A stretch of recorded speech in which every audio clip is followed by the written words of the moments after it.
Okay, so I ran into a bit of a problem. My key quit working on my quick set, or I guess this is the Weiser SmartKey lock system. And the reason it was such a big problem is because I dropped this door here. I dropped this door on the furnace switch, and it's wintertime right now, so I got to change that switch. And it's what, 12:30 in the morning, so I was thinking I'd just bypass it, but I need to come down here, of course, and rewire it. So my problem was when I went to go and try my key, it wouldn't work.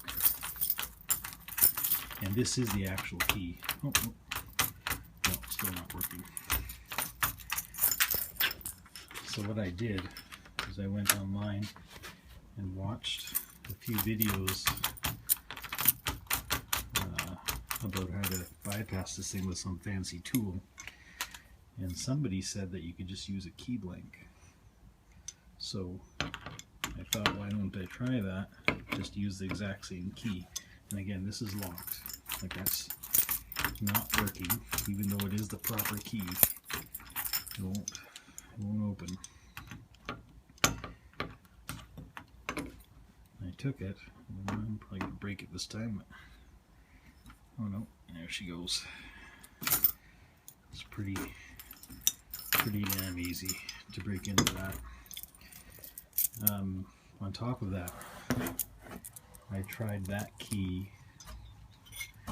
on the upstairs lock. So there's the one key that is for the downstairs lock, and that's the Weiser SmartKey system.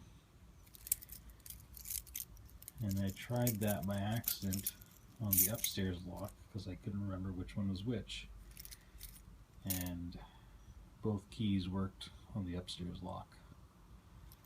I would highly recommend not buying this crappy system. That's my 2 cents.